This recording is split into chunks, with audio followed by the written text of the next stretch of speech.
La economía a la baja, la violencia y la miseria a la alza de manera trepidante. Y Luis Videgaray, el secretario del año según una publicación patito, pero eso sí extranjera para deslumbrar a las mentes colonizadas, pide con la mayor desvergüenza no fijarse en el dinero, pues lo de adentro es lo que importa. Ante tales declaraciones no puedo más que acordarme de una frase del periodista y escritor austriaco Karl Kraus. El diablo es optimista si cree que puede hacer peores a los hombres. Bienvenidos a Sincronía.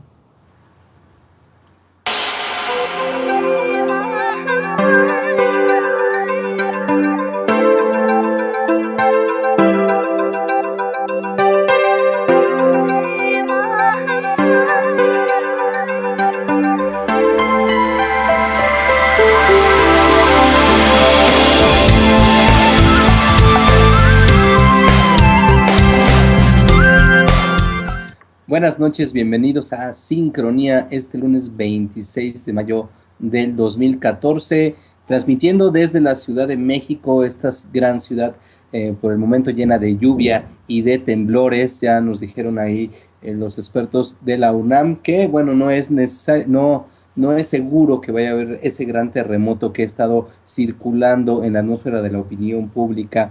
Supuestamente algunos expertos decían que iba a temblar bastante fuerte, otros dicen que no es necesariamente cierto esto. Y bueno, pues mientras vemos qué pasa, nos llueve aquí en la Ciudad de México. Esperemos que allá donde se encuentren ustedes estén lo mejor posible, transmitiendo Sincronía desde Red Generación por el internet hasta todo el orbe. Y bueno, no me tocaba estar aquí a mí, pero pues llegué temprano de trabajar y aquí estoy de metiche compartiendo la conducción, por lo menos al principio del programa, porque a los que sí les toca son a mis compañeros Marta y Raúl. Buenas noches. Buenas noches. ¿Cómo estás, Ulises? Marta, buenas noches. Hola, buenas noches. Al público en general. Una precisión rapidísimo. La transmisión, bueno, algunos la hacemos desde el DF y algunos otros desde otras ciudades. Vale la pena aclararlo. Bueno, el día de hoy tenemos charla cultural y ¿cómo podemos comenzar con esto? Vamos a remontarnos un poquito a octubre del año pasado, en el que un reconocido personaje en el ámbito de las artes gráficas particularmente, autodenominado, con un seudónimo que es Banksy, es un artista británico, pues aparentemente nacido a principios de los años 70 o en la primera mitad de los años 70. Hizo una propuesta artística de residencia en la ciudad de Nueva York, que se llamaba, a nivel de propuesta de obra, The Better Out Than In. Esto a él le valió pues un reconocimiento, no sabría yo ahora cómo calificarlo, de una academia internacional de artes y ciencias digitales que fue fundada hace 18 años.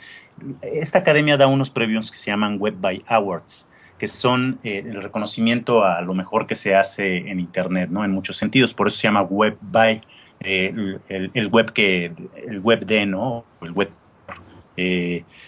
Y dentro de esta serie de premios que dieron, hace 6 días le otorgaron un galardón que se llama a la persona del año.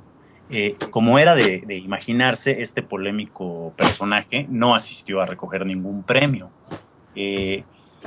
Pues Banksy es un creador de grafitis bastante identificado por algunos ámbitos. Tiene millones de admiradores grafiteros en todo el planeta, en todas las naciones, diría yo. Aparte de seguidores y de admiradores, bueno, tiene también, digamos, una especie ya como de escuela que viene de un poco más atrás. El mismo Banksy reconoce influencia, por ejemplo, particularmente de un artista francés que se llama Blake Lerat, que está apostado en lo que en ese momento se llamó la escuela del stencil o del pochoir, como le llaman los franceses, que no es sino este tipo de plantillitas que utilizamos para hacer como las letras las figuras geométricas, que las poníamos encima del cuaderno y pintábamos pues encima de lo hueco, ¿no? Pues esto mismo hace, y el objetivo de este tipo de técnica es que no sea una obra de una sola vez, sino que sea una obra reproducible. El tipo de forma de multiplicar sus creaciones también tiene una intención de generarse la mayoría de las veces en espacios públicos y también en ciertas ocasiones en espacios privados, ¿no? En muros, puentes, en callejones, en baldíos, en puertas, en cortinas de negocios, de establecimientos, en tomas de agua clásicas allá en Londres, bueno, en lugares de Inglaterra, cabinas telefónicas, en fin. Pero la característica que hace que su obra sea muy, muy inmediatamente visible es que hace mucho uso de la ironía, del sarcasmo, y desde luego está fundada básicamente en una crítica simbólica a los discursos de poder, no al discurso de poder como una unidad, sino a los distintos discursos de poder de índole política, económica, religiosa, racial, por lo cual ha sido considerado, decía yo creo al inicio, como muy polémicamente como un activista político también. En general, su obra está caracterizada por ser subversiva, ¿no? Esto que la Academia de la Lengua define como el trastorno, particularmente de lo moral, ¿no? La destrucción del espacio de lo moral, ¿no? Estas costumbres dadas, pues él agarra y las destruye, ¿no? También decía que una de sus intenciones es esto de apropiarse del espacio público, pero sobre todo la característica principal de su obra es el anonimato. Es increíble, pero es una persona que nadie sabe quién es. Hasta el día de hoy sigue manteniéndose en el anonimato. Esta característica ya no existe en el arte. Regularmente el arte está dado por autoría. Lo único que hay de Banksy es un seudónimo. Es una, bueno, no sé, es una de las obras más interesantes de nuestros tiempos por todas estas características. Marta, no sé, ¿qué opinas de la obra de Banksy? Bueno, es muy bueno que hayas tocado este tema y que tú lo propusiste de hecho. A mí me gustaba ya desde hace tiempo porque veía en Twitter veía sus imágenes que realmente son, por un lado, muy contestatarias, pero bueno, nada más contestatario, más que su obra, el hecho de que no quiera ser público de su anonimato, eso, bueno, más subversivo y contestatario no puede haber. Ojalá se mantenga así para siempre porque está genial, es así, yo creo que de verdad ese es su gran manifiesto, pero aparte su obra, y digo, qué bueno que estás tú aquí porque, bueno, no lo dijimos, no lo dije yo antes, empezó Raúl, pero Raúl es diseñador gráfico, sabe de lo que habla, él diseñó el logo de Red de Sincronía y hace tiempo hace como 4 años ya empezaban los intentos por censurar Twitter y varios tuiteros y él estaba también en en este activismo, en esta actividad de denunciar esta situación. Fue en Veracruz, ¿verdad? Sí, correcto, Raúl. sí. Ajá, Y es él fue correcto. el que él hizo el logo de este movimiento, fue muy bonito, un pajarito encerrado, el pajarito de Twitter, está muy lindo, y no solo eso, es muy talentoso Raúl, bueno, y sabe de lo que habla. Y bueno, yo desde mi punto de vista de que yo, pues bueno, no soy experta, me gusta muchísimo el arte de todos los tiempos y el actual y el de Bansky me parece, además de contestatario, muy lúdico. Estamos pasando ahí imágenes, pueden ir a la cuenta de Twitter una cuenta de Twitter, no sé, como no se conoce, pues no es ni oficial ni nada, pero pasa muchas de sus imágenes, hay un niño pescando, además una gran calidad, un niño pescando un signo de los que pintan en graffiti, esos signos que a veces no significan nada, una cebra que no tiene una parte de sus rayas, está viendo a la señora que acaba de tender sus rayas de la cebra, no, unas cosas realmente tiernas, lúdicas, graciosas, contestatarias. Una postal de Navidad donde se señala que Jesús y María y José no podrían pasar si estuvieran ahora porque está el muro de Israel que no los deja pasar no podrían pasar. Está genial, es realmente bueno, me encanta, y lo que me acabas de decir que yo no lo sabía de esta cuestión que quiere permanecer en el anonimato, me parece lo mejor de él.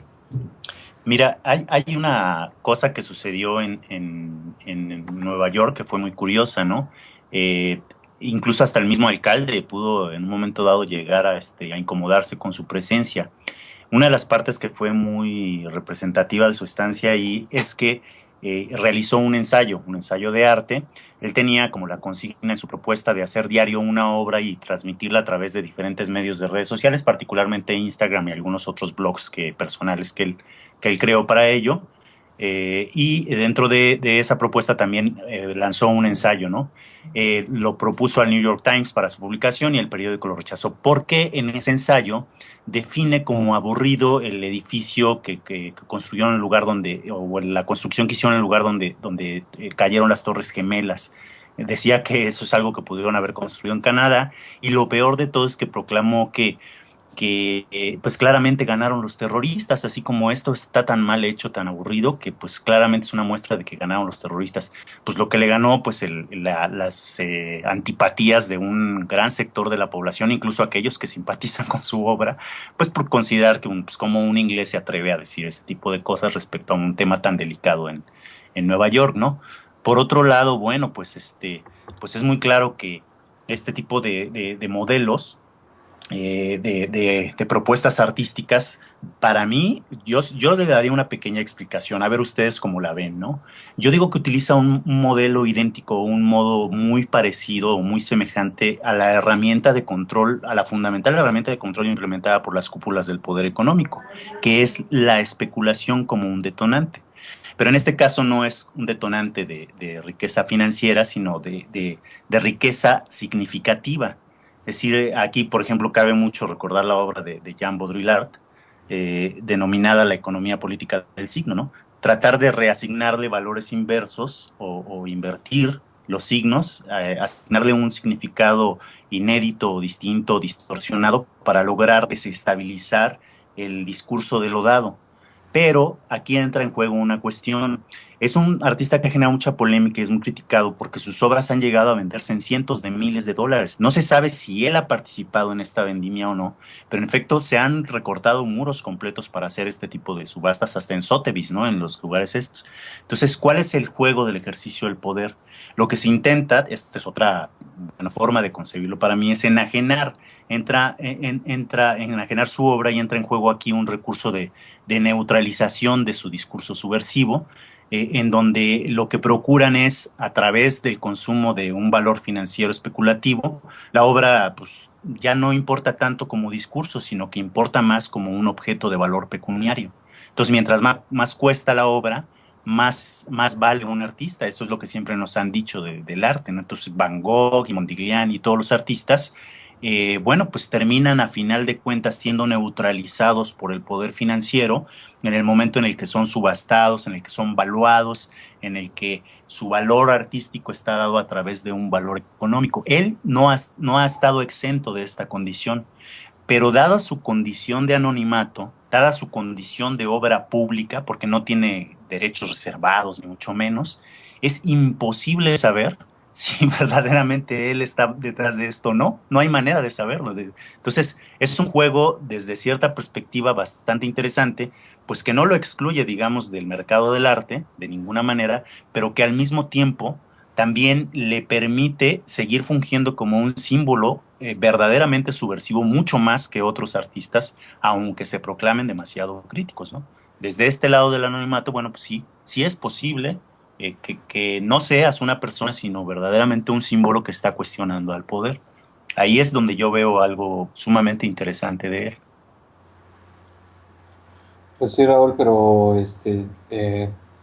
es difícil que él mismo pueda oponerse a que se haga esta mercantilización de su obra, puesto que, como dices tú, no tiene copyright, entonces no tiene forma de evitar que de repente quiten un muro y lo sometan a la lógica del mercado, ¿no? Exacto, sí, claro, claro, Es claro. limitantes, desgraciadamente, entonces va por ahí ese asunto. Y yo creo que también, como tú dices, pues es una estrategia de embate, ¿no? Ya ha habido ciertas anécdotas de la relación de los artistas voluntaria o involuntariamente con sistemas de control, ¿no? Gubernamental y de control por parte del capital, como el caso de Pollock, ¿te acuerdas? Que se decía que incluso se le había dejado desarrollar su personalidad subversiva tanto en el arte como en en otros, pues, en la vida cotidiana, en el campo del espectáculo y del escándalo del mundo artístico, porque habían dicho que esto era un medio indirecto de hacer parecer a los Estados Unidos ante la amenaza soviética como un país lleno de tolerancia y pluralidad, ¿no? Entonces aquí también se está, como dices, ¿no?, metiendo el control a Bansky, y también porque él utiliza, y otra de las cosas que yo creo que subvierte mucho, pues es otra herramienta que es, por ejemplo, la publicidad de guerrilla, ¿no? Es Exacto. decir, esta cosa del espacio público, de invadir el espacio público y salir al encuentro del espectador, mostrándole símbolos de la lógica del mercado, símbolos de la atmósfera cultural del capital, ¿no? De manera totalmente subvertida, para hacer una crítica radical un poco en el sentido en que lo hizo Andy Warhol con su famosa sopa, ¿no? Que yo creo que debe ser alguno de sus antecedentes, no, a lo mejor no principales, pero bueno, Sí, no creo que suscritos ahí quizás, está, pero pero ahí definitivamente sí. está, y definitivamente, pues sí, es una limitante que él mismo, por estar fuera incluso del Creative Commons también, ¿no? Porque ni siquiera tiene esa firma, ¿no? Pueda evitar que sus obras sean sometidas al control, ¿no, Raúl? Pero fíjate qué listo es además que ahora que estuvo en Nueva York, se permitió para él mismo también, por eso te digo que usa los mismos mecanismos que ellos ocupan para poder neutralizar también esa acción de los mercados financieros, bueno, de la especulación del arte en el arte, y en este caso hablo de la especulación pecuniaria. Él hizo una vendimia de sus obras, de originales firmados por él, pues en una calle, como un puesto de estos que vemos, así como cualquier puesto que ves en los mercados sobre ruedas de México, así tal cual, con esas dimensiones, con pequeñas bastidores hechos a través de stencil. De hecho, lo nombra como arte de spray, y las vendía en $60. Logró reunir en un día la suma lo hizo solamente un día, la suma de $240. Entonces, en Inglaterra sale una nota en en el Guardian o en algunos otros periódicos, pues casi tomando, no digamos que tomándolo como un insulto, pero sorprendidísimos de saber cómo una obra de Banksy, perdón, un original de Banksy, podía ser vendido en $60 cuando son obras que pueden llegar a cotizarse hasta en $600,000, ¿no? O bueno, en cantidades estratosféricas. Así Entonces, es. ujú. Y además ha de ser un tipo cuyo talento y cuya creatividad es la envidia, y ha de ser cotizadísima por muchas agencias de publicidad, ¿no? Sobre todo en este aspecto de la publicidad de emboscada o publicidad de guerrilla, que no echa mano de la gran publicidad de los medios masivos de comunicación tradicionales, sino que sale al encuentro del espectador en donde menos se lo espera, en los espacios públicos, en las banquetas, en las bardas, para enviar un mensaje que generalmente debe ser de mucha creatividad, y vaya que lo han de codiciar, ¿eh?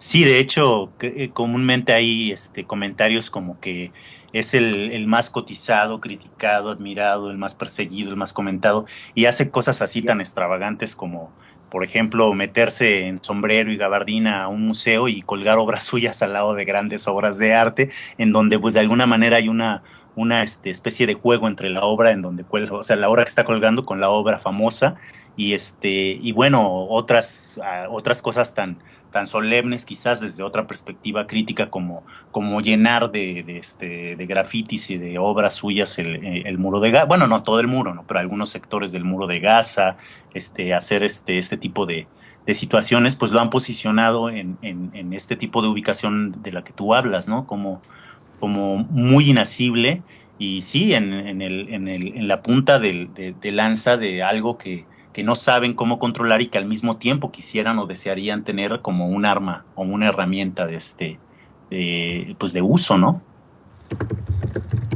Pues sí, ahora que platican todo esto del mercado, de que no se puede sustraer de toda esta cuestión del poder y todo, me recuerda la anécdota de Modigliani, que bueno, ahora sus obras cuestan pues, millones de dólares, como bien lo señalaste, Raúl, pero bueno, durante toda su vida, pues no, fue una vida muy tormentosa, muy murió muy joven, pero tenía que ganarse la vida, tenía que ganarse la vida a veces dibujando en bares a la gente, a algunos, porque su obra no se vendía, era la época, estaba ahí en París Picasso, de hecho Picasso era bastante desdeñoso con él lo admiraba, y él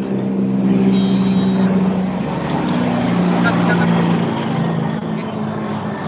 y también fue amigo de Diego Rivera, de varios pintores, pero realmente era muy pobre, sus obras no se vendían, las consideraban muy escandalosas porque los desnudos tenían vello púbico las mujeres, o incluso en las axilas tenía vello, y eran hermosos, pero no, pues no se vendían, ¿no? Y, y bueno, bueno, se muere de una enfermedad, creo que de pulmonía, alguna enfermedad de estas, de neumonía, algo de eso, se muere muy joven. Después la mujer que es su pareja, Jean Gebutem, que fue su modelo, estaba esperando un hijo de él, y al otro día que murió se aventó y se suicida, se avienta con todo el niño y se mueren los tres. Esto pues es un escándalo. Acababan de enterrarlo. Bueno, no, yo creo que no lo habían enterrado sus amigos ahí, ya sus obras en ese momento, todos los agentes se elevaron a millones, que le pudieron haber salvado la vida si lo hubiera tenido un día antes o unos días antes de que se muriera y de que se suicidara su pareja y matara también a su hijo. Y y pues bueno, ¿no? Los que se hicieron ricos pues fueron los agentes que se aprovecharon de esto. Pues sí, muy lamentable todas estas historias, claro. Y es bueno, lo que dice. Sí, Ulises. Sí, sí, es importante cómo se va incorporando este discurso a lo que llamamos la industria cultural, ¿no, Raúl? Exacto. Entendiendo por industria cultural en cómo los bienes, los objetos artísticos se convierten en bienes culturales, ¿no? Y creo que tanto Modigliani en su tiempo como Bansky pues siempre están de alguna manera en la raya, siempre, ¿no? En la zona de riesgo de ser copados por el sistema, quieranlo o no. Así es. Esta es, digamos, la circunstancia con la obra de Banksy. Y pues, bueno, y de sus posiciones políticas son posiciones dices tú, contra todo tipo de poder y control, ¿verdad? Sí, son antisistémicas por definición en general. Correcto. Ok, pues híjole, muchas gracias por haber traído este tema, Raúl. Y bueno, pues un gustazo haber estado platicando con Marta, que es una gran conocedora del arte pictórico, pese a su modestia, déjenme decirles, ustedes pueden visitar su TLM Lucasir en Twitter y lo tiene hecho una auténtica galería interesantísima de arte pictórico, una gran conocedora, platicando con otro gran conocedor que es un experto en artes gráficas, que como dijo Marta, sabe de lo que habla, que es nuestro compañero Raúl Caram. Estupenda mesa y ya tendremos más temas de arte en la mesa de los lunes. Por lo pronto, pues vámonos a música. Y antes de irnos, sí, una corrección, transmitimos desde la Ciudad de México ¿cómo se llama? Los conductores y miembros del equipo de Red Generación, pero el nódulo de lo que es la transmisión, la plataforma técnica no se encuentra en la Ciudad de México, se encuentra en el norte. Entonces prácticamente estamos transmitiendo desde México como país, y algunos desde la Ciudad de México y otros desde el norte del país. Esas son las fuentes de transmisión de Red Generación y de Sincronía. Y ahora sí, vamos. Los hombres, bienvenidos a Sincronía.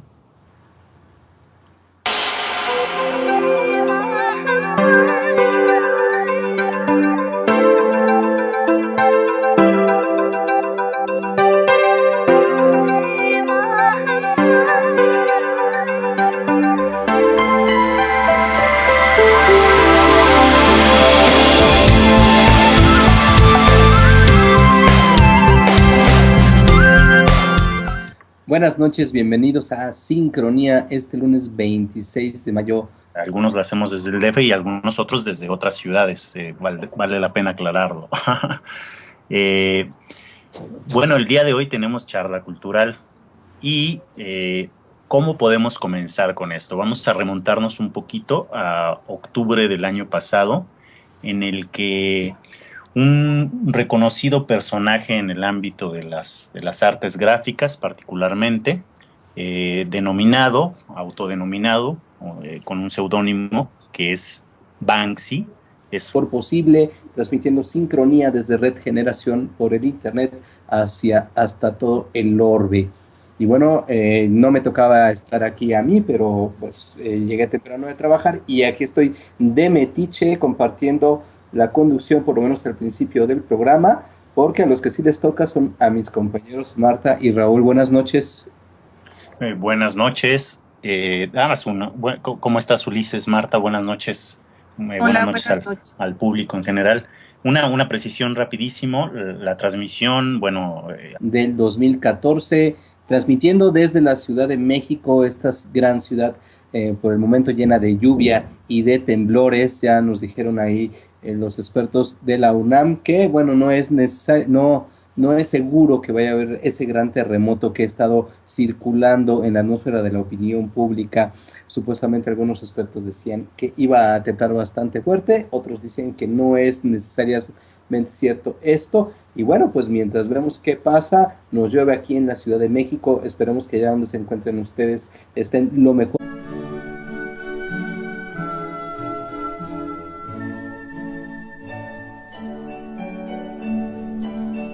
La economía a la baja, la violencia y la miseria a la alza de manera trepidante. Y Luis Videgaray, el secretario del año según una publicación patito, pero eso sí extranjera para deslumbrar a las mentes colonizadas, pide con la mayor desvergüenza no fijarse en el dinero, pues lo de adentro es lo que importa. Ante tales declaraciones no puedo más que acordarme de una frase del periodista y escritor austriaco Karl Kraus. El diablo es optimista si cree que puede hacer peores